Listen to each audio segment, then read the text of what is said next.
welcome you to our annual Parade Memorial Day ceremonies, sponsored by the Donald C. Monroe Post, 944 Kings Park, American Legion. We're going to start our ceremony with the national anthem. It will be performed by the Kings Park High School Marching Band under the direction of Paul Eggar.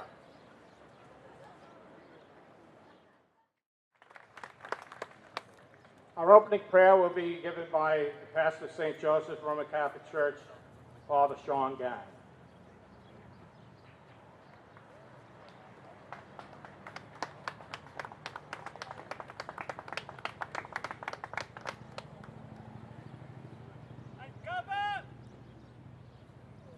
In the quiet sanctuaries of our own hearts, let us call on the name of the one whose power over us is great and gentle, firm and forgiving, holy and healing. You who created us, who sustain us, who call us to live in peace, hear our prayer this day. Hear our prayer for all those who have died, whose hearts and hopes are known to you alone. Hear our prayer for those who put the welfare of others, of us, ahead of their own, and give us hearts as generous as theirs. Hear our prayer for those who gave their lives in service of others and accept the gift of their sacrifice. Help us to shape and make a world where we will put down the arms of war and live in the harvest of justice and peace. Comfort those who grieve the loss of their loved ones this day, and in our hearts, let your healing be our hope. Hear our prayer this day, and in your mercy answer us in the name of all that is holy. God bless America. Amen.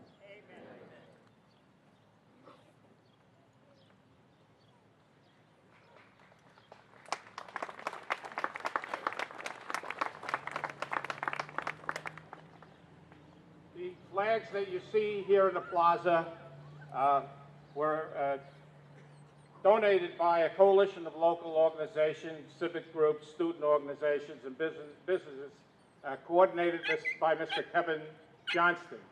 So we want to thank everybody who's participating in the flags being presented here in the plaza. And this is going to be done for probably the next 15 years. This group has got a rotation going and taking the cost of ensuring that we have fresh flags every Memorial Day here on the plaza.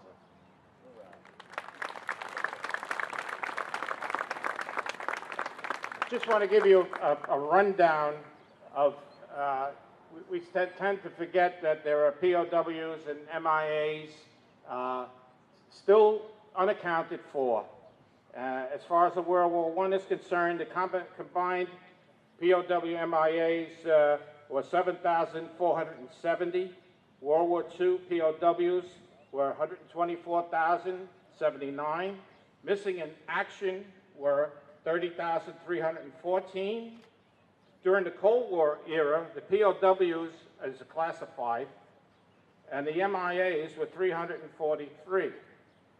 Korean War, the POWs were 7,140, and the MIAs were 8,177.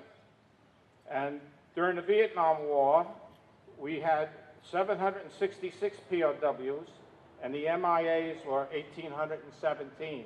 There's no data online for the current hostilities, but we'll have that in the past and in the future. Okay, I'd like to start off with my my address. It's not going to be long. I'm not that eloquent, but today I'm going to speak on the power of memory. St. Augustine teaches us in his Confessions that great is the power of memory. He bestows in some small way memory to lesser beings like birds that are able to find their way back to the nest and lions back to the den. But for mankind, the gift is even greater. Man is able to hearken back to their youth and remember events that shaped their lives and even events that changed the course of history. The soldier will remember the great battles of war that he had experienced and fought with many of his comrades. He will have the pride and pleasure to exchange stories among his peers, in company, and at many post-gatherings. But it is the soldier whose life is cut short by the infamous bullet, grenade, shrapnel, or bomb blast. For him, he will never tell his story. Then it becomes our part to recite name after name, give honor through our memories to all that had suffered on our behalf and he took to his grave. In a poem titled No Man's Land by a Scotsman by the name of Eric Bogle, some of you may know this poem in a song form called The Green Fields of France, about a traveler walking among headstones in the World War I cemetery in France. He evokes the importance of memory when he wrote in one of the stanzas, and I quote, "And did you leave a wife or sweetheart behind? In some loyal heart is your memory enshrined. And though you died back in 1916, to that loyal heart are you ever 19? Or are you a stranger without even a name, forever enshrined behind some glass pane? In an old photograph torn, tattered, and stained, and fading to yellow in a brown leather frame," end quote. Today is the day we have set aside to remember these long-forgotten soldiers, Marines and sailors, and their heroic deeds, and stand in silence to give them thanks and honor. Your sacrifice will never be forgotten. Thank you. Hoorah. Our next address will be the commander of VFW Post 5796, Commander Hugh O'Rourke.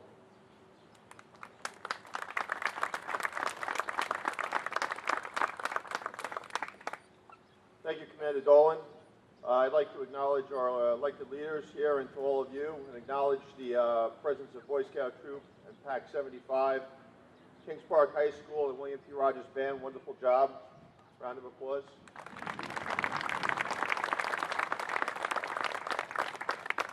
I'd like to thank you all individually for taking the time for remembering Kings Park's sacrifices through America's many wars and conflicts.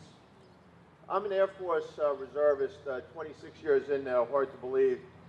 I spent some time at the Combined Air Operations Center at Al Udeid Air Base over in Qatar. The nice thing was it gave me the opportunity to travel through the theater, so I was able to visit Kuwait and Djibouti and Kenya and Iraq. And I think the thing that struck me being overseas was, you know, for all my travels, the men and women didn't complain. Well, actually, when I think about it, they did complain. They complained nonstop. They complained, the food stinks, I'm itchy, it's hot, my boss is crazy, these uniforms are too heavy. I think every GI knows that it's every GI's lot to complain. And in good humor and in good nature. But I think the one thing they never complained about was the fact that they were there. They were there and they were in harm's way, far from home, doing a tough job under very adverse circumstances in a culture and an environment that was completely alien to a 19-year-old or, you know, in anything. I always thought that the Saudi Arabian desert was a very inhospitable place for the Irish-American warrior. So hopefully future conflicts are somewhere else. They talk about World War II and Korean war veterans and their families as the greatest generation. And that's because they were. These are people that were youths during the Depression, and they fought not one but two cataclysmic wars as young adults and as middle-aged folks.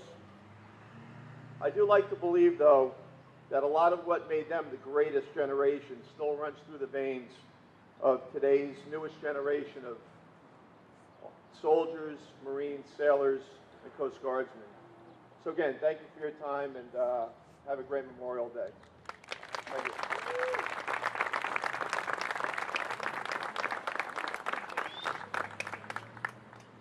I'd like to call up right now Anthony Perullo, a retired lieutenant colonel. Is he here with us? Here he comes. While he's coming up, I just want to introduce myself. My name is Ken Dolan. I'm a lucky SOB when it comes to my military service.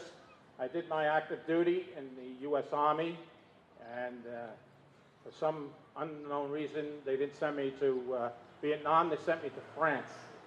And when I went back to the firehouse after my 2 years in the service, I told them I went to France. You wouldn't believe the razz I took.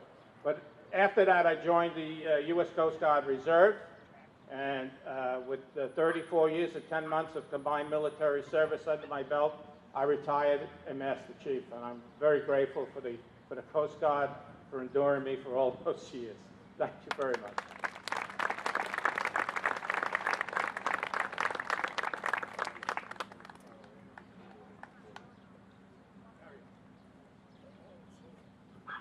Good morning, Kings Park. Good morning. It's an honor for me to be here, 5 years. And whenever I give these, I don't call them speeches, I call them talks. And I always try to touch on a part of our history, a part that should never be forgotten, or a part that you just recognize now from what I talk about. In 1941, after Pearl Harbor, thanks to President Roosevelt, our country moved into a full warlike period. We had our Marines and our Navy in full conflict in the Pacific. Our military, our Army, our reserves, our National Guard was pouring in to England by the thousands by 1942 and the beginning of 42. This past week, I was in Washington, D.C., and I was at one of the memorials, the World War II memorials, and I always seem to meet someone and talk to them and honor them for things that they have done in the past, and I tried to learn from them. And I met a gentleman, he was 94 years old. He was a ball touring operator in what he called the mighty 8th Air Force. And I have some statistics that I would like to read to you about them. They started off with a command of 47,000 in January of 1942. They did daylight bombing. They flew aircrafts, B-17s, B-25s, and fighters. By 1944, they had the control of all the skies over Europe. They had over 200,000 staff members, pilots, maintenance people. They did everything. Support of our ground troops. And I wanted to read this to you. The Mighty Eight, they suffered 47,000 casualties, 26,000 deaths. They earned 17 medals of honors, 850 silver stars, 7,000 Purple Hearts, 46,000 air medals. They also had 261 fire aces and 305 gunnery aces. Most of them were ball touring operators. The gentleman that sat on the bottom of the aircraft, very dangerous. He was usually short in stature and very big in heart. And if it wasn't for the 8th Air Force taking controls of the sky to make these runs over Berlin, Holland, France, Belgium, even support to our counterparts who fought in Russia, well, the war might have been a lot longer. And to them, I say thank God. Thank you, Kings Park.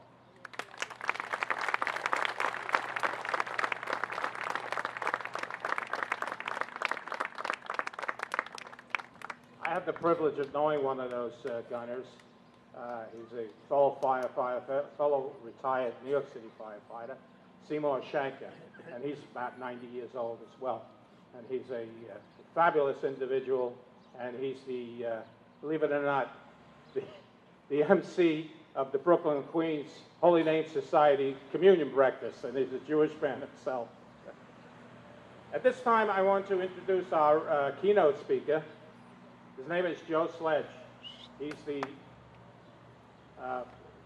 Public Relations Director of the Northport Veterans Hospital. But Joe is not only the Public Relations Director, he's also a go-to guy for almost anything up there at the hospital. You'll never hear from him, it's not my job. He's a hands-on representative of the Veterans Administration in our community, and it gives me great pleasure to introduce Joe Sledge at this time. Yeah, Joe.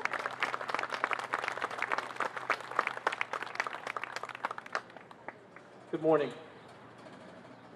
It's an honor for me to be here today with all of you to observe what we as Americans hold as a sacred day, a solemn day, to honor the memory of our servicemen and women who died fighting to protect us, our way of life, and the basic human rights of innocent others the world round. I want to thank the American Legion Commander, Mr. Dolan, the members of the American Legion, the VFW, and all of our veterans here today.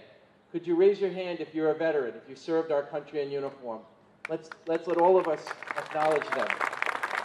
Keep your hands raised, please.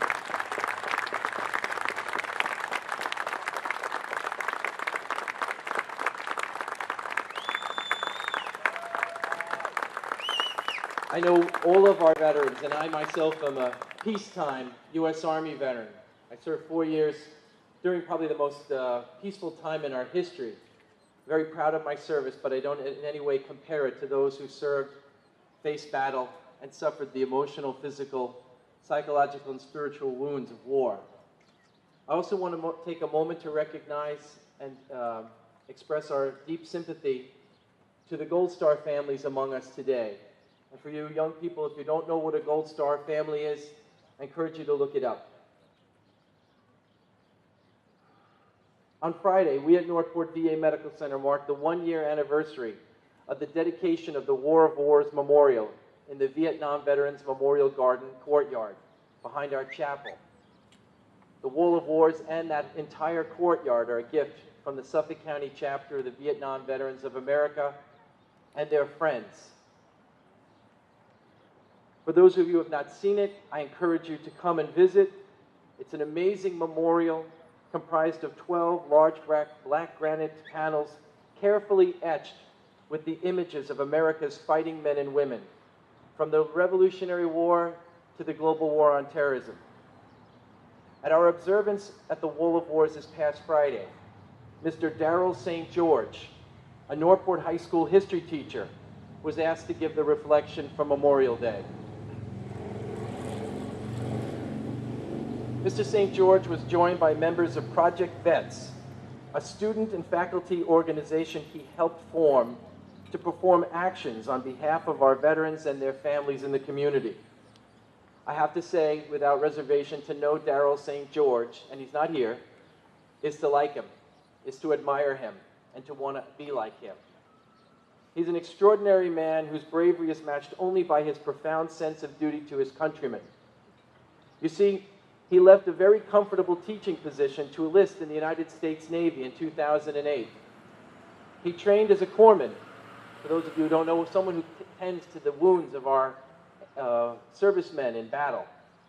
He went on to tend to those wounds of U.S. Marines on the battlefields of Afghanistan.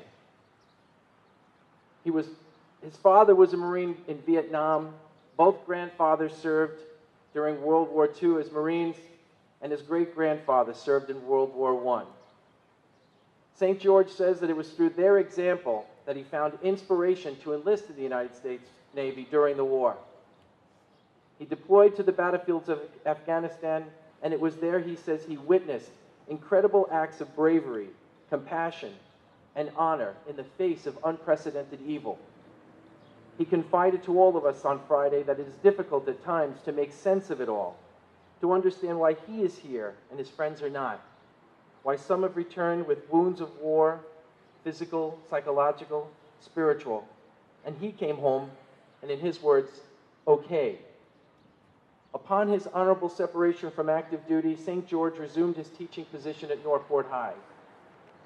I thought it fitting to share some of the words St. George delivered at the Wall of Wars Memorial with you all today. He says that we gather on Memorial Day to remember the men who fought to keep our nation whole. And sometimes it seems like our nation is divided, whether you're a D or an R. The veterans serve to keep us as Americans. That's our primary identifier. We're Americans.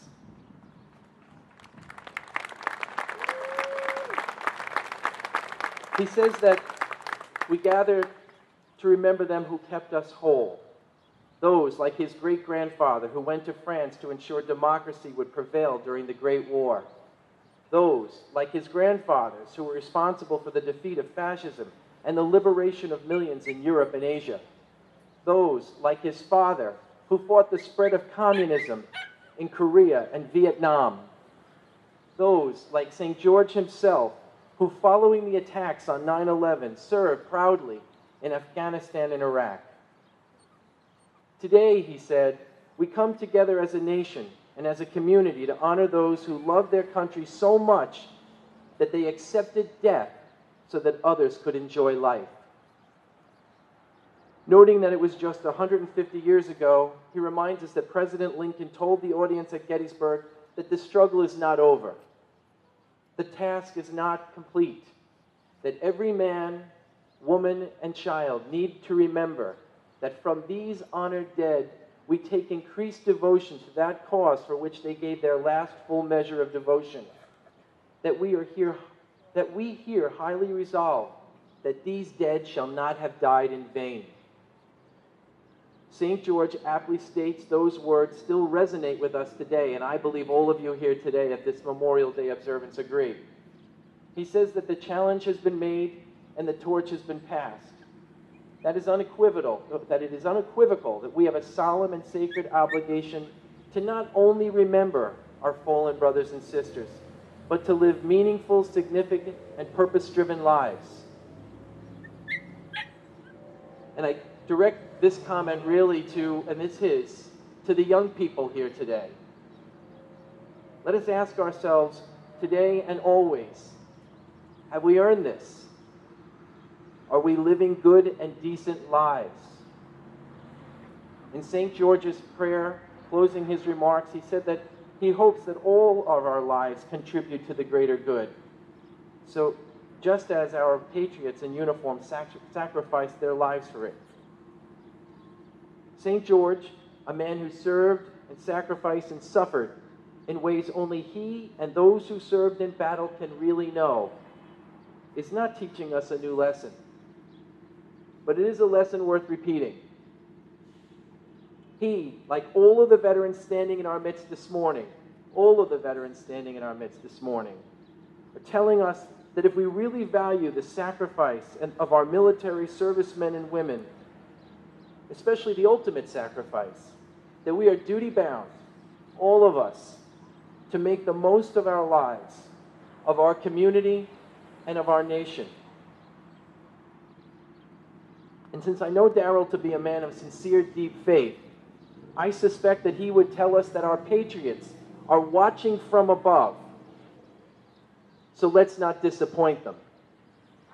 God bless all who served and sacrificed for our country and our freedom. May we always remember them and cherish the gifts they have paid for with their lives. Thank you.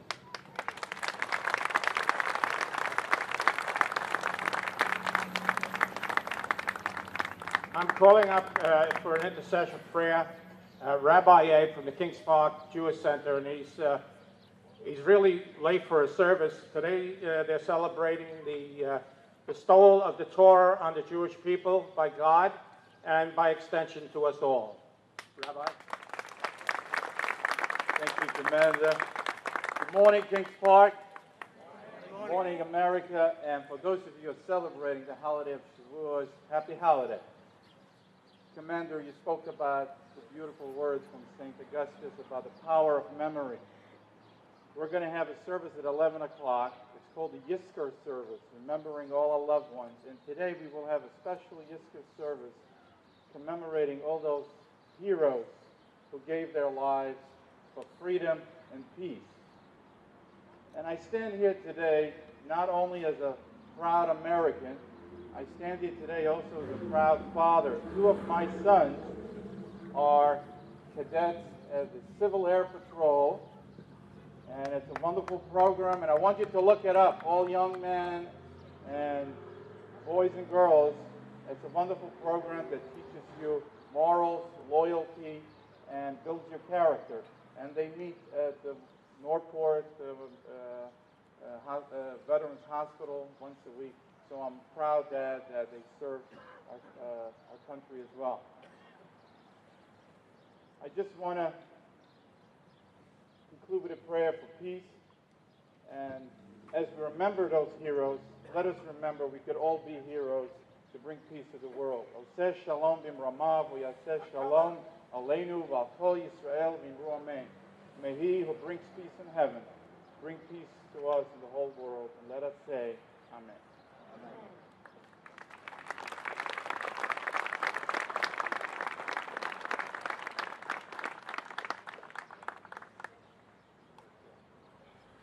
This time I want to recognize some of our local elected officials. I believe in our group is Senator John Flanagan, the new majority leader of the New York State Senate. Are you here? I thought he was. Assemblyman Michael Fitzpatrick from the 8th Assembly District. Legislative Rob Trotta from the 13th Legislative District. Our town supervisor, Patrick Vecchio. Our town council members, Ed Werheim and Robert Creighton. I don't know if I saw Lynn Nowick or Tom McCarthy. And I'd like to, if he's in the audience, introduce Dr. Timothy Egan, Superintendent of the Kings Park School District. I don't know if he made it today. There he is in the back. Thank you very much, Doctor. Okay, representing the various veterans organizations, of course, I'll take the lead. It's myself, Ken Dolan, from the Donald C. Monroe Post. Our new commander, the VFW Post 5796, Hugh O'Rourke. And at this time, we're going to go into our wreath-laying service. Before